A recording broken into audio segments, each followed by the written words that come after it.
اس مجالس کے بھی کچھ آداب ہیں. جب گھر سے چلیں تو نیت کر کے چلیں میں مجلس سید الشہداء میں جا رہا ہوں, اور جب نیت کر کے گھر سے چلیں تو کہیں کہ اب یہ ثواب جو میرے لیے لکھا جا رہا ہے بہت تیزی سے, میں اپنے ثواب میں اپنے والدین کو شریک کرتا ہوں اور مرحومین کا, اساتید کا, سب کا نام لیں. اللہ کے ہاں ثواب کی کمی نہیں ہے, وہ ثواب سب کو دے گا. اور جب چلیں تو انشاءاللہ آداب کے ساتھ کس طرح سے چلیں, چند ایک باتیں کہوں گا انشاءاللہ, کیونکہ لاسٹ مجلس ہے, تھوڑی سن لیجئے. تو عزیزان کرام جب چلیں تو وضو کر کے چلیں تاکہ اہتمام رہے کہ ہم مجلس میں جا رہے ہیں, عبادت کے لیے جا رہے ہیں, عبادت میں وضو سے آیا جاتا ہے. اور پھر روح کی طہارت انہی مجالس میں ہوتی ہے, تطہیر یہاں پہ ہوتی ہے, انسان کی روح اس مجلس میں پاک ہوتی ہے, گناہ دھلتے ہیں اور انسان کے بے انتہا. دو چیزیں ہیں, توجہ رکھیے گا میرے ساتھ. کچھ چیزیں ہوتی ہیں, اگر آپ نامہ اعمال میں دیکھیں نا, ایک قلم ہوتا ہے, قلم لکھنے کا کام کرتا ہے, اور ایک پاکون ہوتا ہے جسے آپ ربر کہتے ہیں, مختلف چیزیں کہتے ہیں, جو مٹانے کا کام کرتا ہے.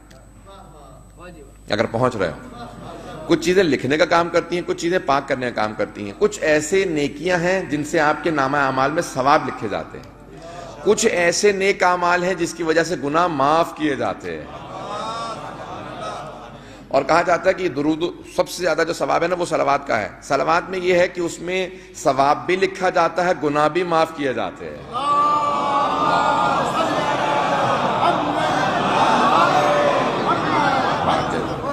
اور یہی اثر ان مجالس کا کہ جب آپ مجالس کے لیے چلتے ہیں تو جیسے ہی چلنا شروع کرتے ہیں ثواب بھی لکھا جاتا ہے اور گناہوں کو بھی محو کیا جاتا ہے. جب آپ مجلس کے لیے نیت کر کے چلتے ہیں اپنے گھر سے کہ میں مجلس سید الشہداء میں جاؤں گا, تو فوراً بہت تیزی سے کچھ ملائکہ دائیں طرف والے بہت تیزی سے لکھنا شروع کر دیتے ہیں کہ یہ مجلس میں جا رہا ہے, ثواب لکھنے لگتے ہیں. اور بائیں طرف والے وہ جو گناہ لکھتے ہیں, یہ گناہوں کو کاٹتے ہیں کہ میں نے گناہ لکھا تھا یہ معاف کر دیا جائے, یہ کاٹ دیا جائے. تو اس کو حکم ہو جاتا ہے کہ تیزی سے گناہوں کو کاٹنا شروع کر دو, مٹانا شروع کر دو. تو جیسے ہی مجلس کے لیے چلتے ہیں دونوں کام شروع ہو جاتے ہیں. نیکیوں والا نیکیاں لکھنا شروع کرتا ہے, اور جو گناہوں کو لکھنے والا ہوتا ہے وہ گناہوں کو پاک کرنے لگتا.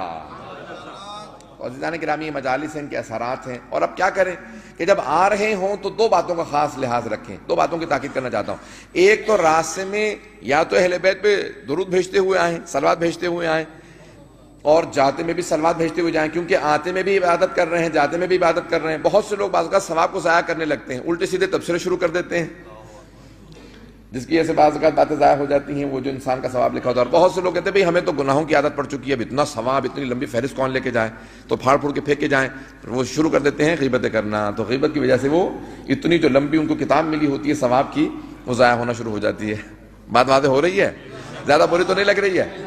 ابھی آخری مجلس سے میں نے کہا اس میں پیش کر دوں. اب یہ تو بہت دیکھیں, جو ثواب کی آپ کو ملی ہے نا, پوری کتاب ملی ہے, اس کو ساتھ لے کے جا رہے ہیں تو اس کو ضائع نہ کیجیے.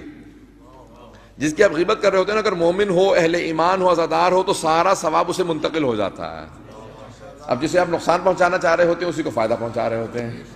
تو اس لیے کوئی کسی کی غیبت نہ کریں. اب ہمارے یہاں کینیڈا میں ایک صاحب, کبھی آپ کے بیٹے کی شادی کہاں ہوئی, وہ یہودی سے اس نے شادی کر لی. کیوں, کیا ہوا؟ بیٹے سے پوچھا کہ کہیں پورے رستے میری والدہ خواتین کی برائیاں کرتی ہوئی آتی تھیں, والد جو ہے مردوں کی برائیاں. تو میں نے سمجھا کہ شیعہ کمیونٹی کے اندر کوئی اچھے لوگ تو ہیں نہیں, تو پھر میں نے کہا باہر ہی سے شادی کر لیتا ہوں کہیں سے. تو بچوں پہ اثر ایسے غلط نہ چھوڑیں کہ جس کی وجہ سے ان کے دل اسلام سے, اہل بیت علیہ السلام کے ماننے والوں سے دور ہو جائیں. اتنی اچھی کوشش کیجئے الفاظ پیش کرنے کی کہ تمام بچے, ان کے دلوں میں دوسرے مومنین کی محبت بڑھتی چلی جائے.